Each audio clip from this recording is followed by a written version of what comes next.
hurt. Live from WKMG, the Problem Solvers, this is Local 6 News at 5. All right, good evening, everybody. I'm Bob Fryer. And I'm Jacqueline London. As you know, it's a story we've all been watching unfold the entire day. America under attack, an attack that is still too difficult to believe. That's right. And tonight, it appears to be a clear-cut case of terrorism. If you've seen this video again and again, the Twin Towers of the World Trade Center are gone. New York City's landscape forever changed, the landscape really of the country's consciousness, tarnished forever by a terrorist attack. And it reached beyond New York to the Pentagon and the hijacked crash of 5 commercial airlines. Really an unbelievable day. We have complete team coverage, starting with the latest out of New York. Here's Gretchen Carlson. It's being called another Pearl Harbor. 2 hijacked commercial airliners deliberately flown into New York's World Trade Center towers. I basically got on all fours and I just crawled to the door, hoping that I was crawling the right way.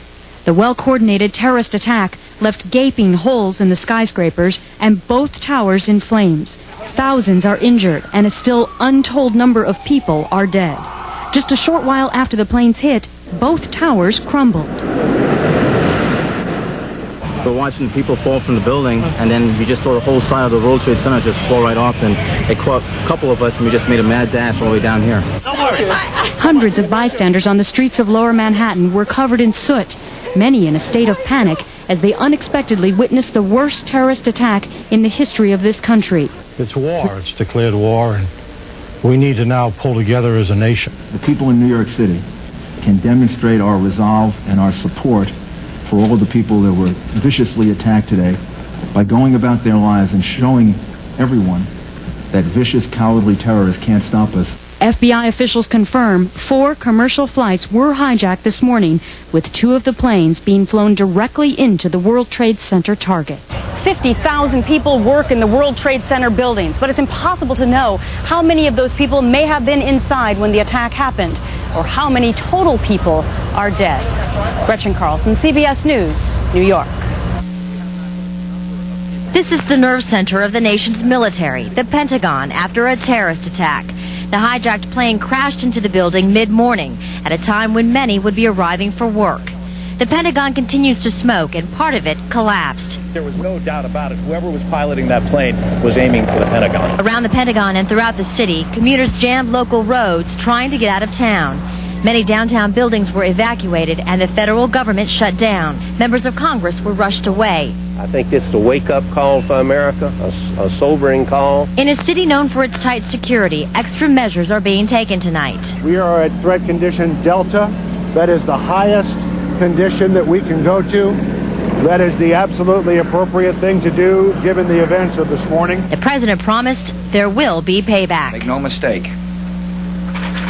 the United States will hunt down and punish those responsible for these cowardly acts. Snipers are keeping watch on top of the White House as well as many other major downtown buildings. Fighter jets patrolling the airspace. The White House, the Capitol, monuments and museums are all shut down until further notice as this city remains on high alert.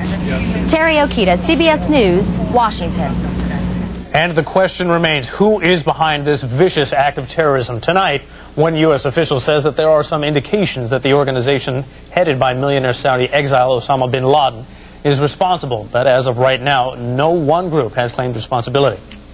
We're told President Bush will be making a national televised address tonight from Washington, D.C. This after 2 stops today at secured air bases in Louisiana and Nebraska. We've also learned that the Bush daughters, the First Lady and the President's parents are all in secret hiding places tonight, protected by the Secret Service. All American planes are grounded tonight and will remain that way until at least tomorrow at noon. That's the latest from the FAA. Orlando International shut down. Let's head out to Mike DeForest. Well, Bob, normally when we show you this airport at Christmas or Thanksgiving, this area is packed. As you can see right now, other than a few airport employees, completely desolate all the way down to the end. Now, the FAA has determined that no flights in or out of OIA, as well as airports all across the country, until at least noon tomorrow. Now, although the airport here is technically open, passengers are being told to look for hotel rooms for the night and to call the airlines in the morning. Now, most travelers waiting to board planes this morning first learned of the horror on airport televisions. Those arriving in Orlando were, of course, stunned by the news. Thousands of passengers slammed payphones and dialed up their cell phones, trying to reserve hotels, arrange cabs, and check in with family members. For everyone at this airport, the experience was surreal. We've had apparently some problems at the World Trade Center as well as the Pentagon. How many people on these planes? All these poor people. A little bit hesitated to step back on a plane right now. I just don't know what's going on. Yeah. It's scary. Needless to say, passengers have been extremely understanding about the flight cancellations. Within hours, this airport nearly cleared out. I'd say probably about a couple dozen passengers still remain here. Security very tight around the airport. We are reporting live at OIA. Mike DeForest, Local 6. And all Orlando theme parks are closed tonight, and for only the second time in Disney history, Central Florida's largest theme park is closed. Local 6 reporter Lewis Bolden has the story from Disney. Terrible. I'm petrified. I think it's awful. I can't believe that a plane went into the World Trade Center. The news spread quickly. The fun and fanfare came to a halt at Walt Disney World Resort, and the fastest moving ride was the stream of cars exiting the park as Disney closed its doors. We made the decision this morning as a precautionary measure. As you know, we put the safety and the security of our guests and our cast as our highest priority. About 200,000 guests were ushered out of the park. Within an hour and a half, parking lots were empty. Tourists from around the world were shook up. I'm in shock. I'm nervous and I have the chills. And those tourists from New York City were desperate to end their vacation, desperate to get in touch with their family members back home. My concerns are for my family. My uncle works in the World Trade Center. So I don't even know what to do right now. Others say being at the park just didn't feel right. And what some call the happiest place in the world seemed to have a cloud over it. Unbelievable. That's exactly it. Unbelievable. Can't believe it. Can't believe it. It's just such a tragedy. It's just not real. Not real. Nancy Puckett has been to Disney World twice. Both times, the only times in history, the park was closed. But after coming back this time and Disney World being closed a second time that I'm here, I don't know if I ever want to come back again. Kennedy Space Center on its highest alert ever. We're talking about threat condition Delta. Our Donald Forbes has the latest on the scene from the Space Coast. Oh, dear God. The gut-wrenching reaction was the same everywhere at the Kennedy Space Center following the terrorist attack on America.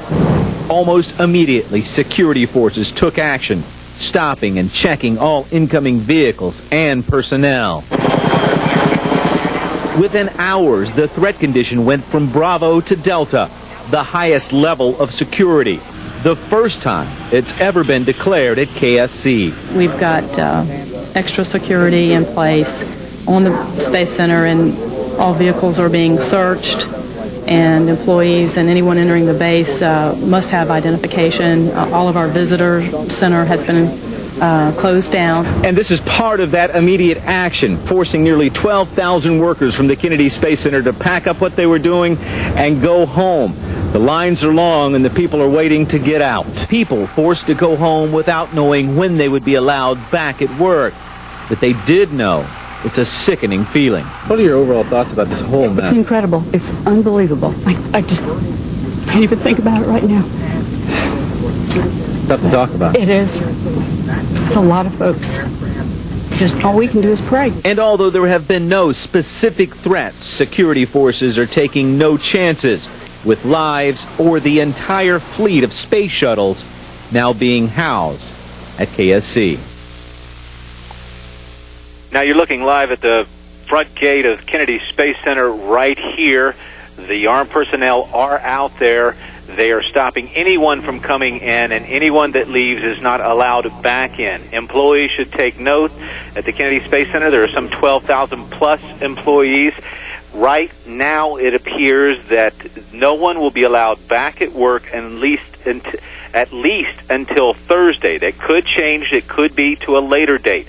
But right now it appears that no one will be allowed back at work until at least Thursday. And to give you some understanding of how big this explosion was, Frank Culberson, who's up on ISS, the single American up on the International Space Station, said he saw the plume of black smoke pouring out from Manhattan as they flew over Maine earlier this morning. We're live at the Kennedy Space Center. Donald Forbes, Local 6. All right, Donald, thank you. Now to Patrick Air Force Base. They, too, are on high alert tonight. Our team coverage continues with Yvonne Martinez. On a daily basis, security forces at both Cape Canaveral Air Force Station and Patrick Air Force Base are ever vigilant to protect our bases. In the face of national disaster, Central Florida's only military base is on its highest alert. Business far from normal.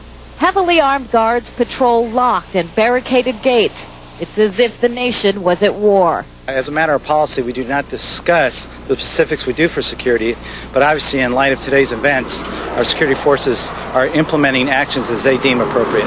Around this military community, people stopped normal activity to hear and watch the news that has shocked and shattered the heart of every American. Stomach, I feel ill. It's just, you don't ever think that, you feel safe in this country. And I guess it's time to change our attitudes. I hope it's not the tip of the iceberg. I'm a combat veteran of World War II, and we never thought it could happen to this extent here, but evidently we were wrong.